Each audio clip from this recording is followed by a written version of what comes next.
Hello again, I am Blunty, and I just found out that Star Wars Outlaws has a secret, locked away, souped up, GPU melting, hyper ultra, over 9,000 graphics setting mode. So, in this Star Wars Outlaws video, I'm going to show you how to unlock access to this secret settings menu, a graphics setting beyond ultra, and yes, the urge to make a second Dragon Ball reference already right there is strong. Please, just someone else type the word instinct into a comment down below. Anyway, the graphics mode. They call it, thematically enough, the Outlaw mode. It's hidden away by Ubisoft as a future-proofing thing for the game when the next generation of GPUs come around, presumably, because it is so cripplingly demanding on system power, hardly anyone will be able to use the damn thing. Wanna see it? Well, here it is. Bask in its very slightly more impressive beauty. Oh, and go ahead and subscribe to this channel, slam down a like on those thumb things down there, and leave a comment letting me know what GPU you are using right now so we can all see just how many people will actually be able to run this pig of a mode. The secret settings menu to access the Outlaw graphics mode can only be enabled by using a special launch argument. Unlock max settings, all one word, all lowercase.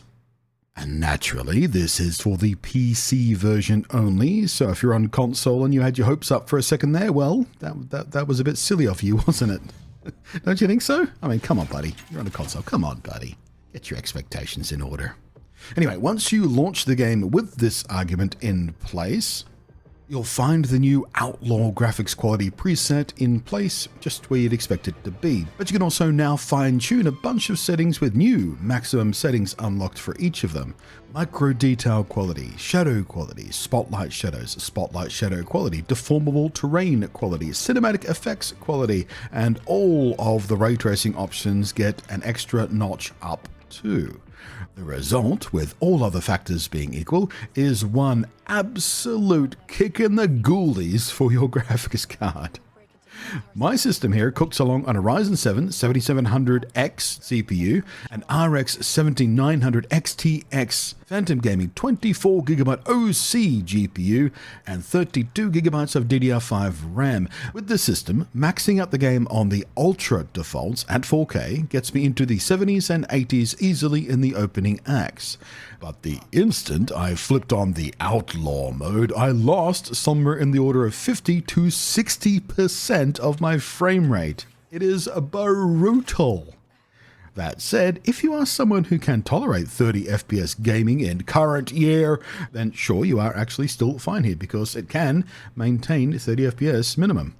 And to be frank, if I did some side-by-side slow-mo or freeze-frame pixel-peeping zoom-in stuff, I could point out all the little differences going on here, well, most of them I suppose, but honestly, in real-time gameplay, when you're concentrating on what you're doing in the game rather than how it looks specifically, even side-by-side like this, let's face it, the differences are, in a word, subtle. Oh, if you know what you're looking for, you can spot it relatively easily in many scenes, but really, it's hardly an eyeball stunning difference, is it?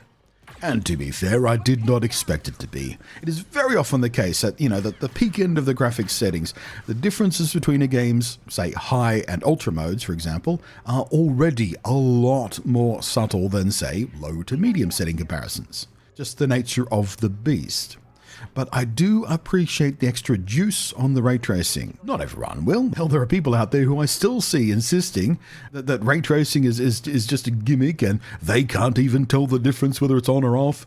I'm not one of those people. And I earnestly do appreciate the extra immersion, the extra atmosphere, and possibly most importantly, frankly, the significant reduction in distracting artifacts that ray tracing brings over older, more flawed, more inaccurate, more janky lighting, shadow, and reflection techniques. Dodgy little shadow maps and in particular screen space reflections always I find really, really distracting. So having ray tracing do those instead and be physically accurate at all times, you've no idea how much I appreciate it.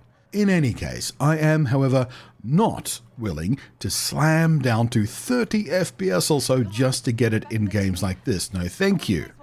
but I do want to keep as much of this as possible. So I hopped back into the settings menu and started to tweak some stuff. First, cranking the FSR 3 upscaler to performance mode instead of the quality mode. In other words, I'm moving from a 1.5 upscale to a flat 2x upscale.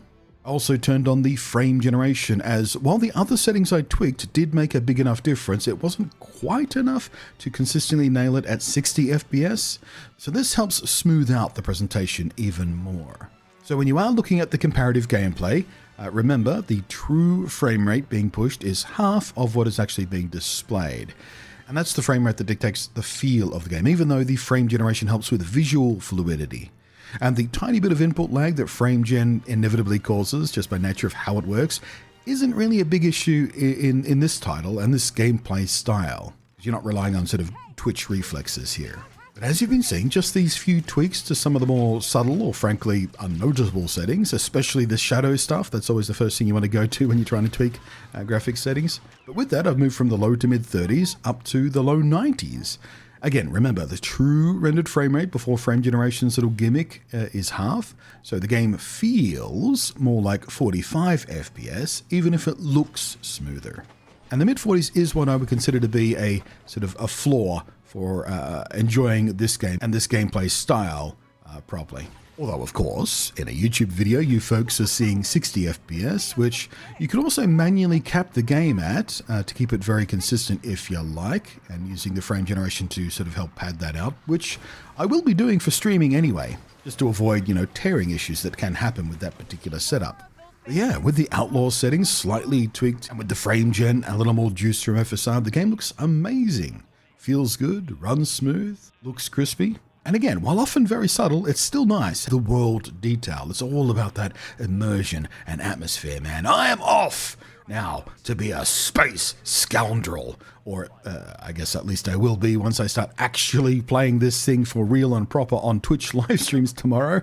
I really, really want to keep playing this. But I keep replaying the opening act, doing these graphics testing videos like this. Every time I do a little recording session for one of these tests, I'm like, I just want to keep playing, man. I just want to keep playing, but I'm holding off for the streams.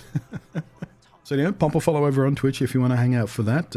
Otherwise, see you out there, Space Cowboy. Whoops, wrong sci-fi again. Just can't help myself. Thanks for watching, I am Bloody. Thank you, patrons.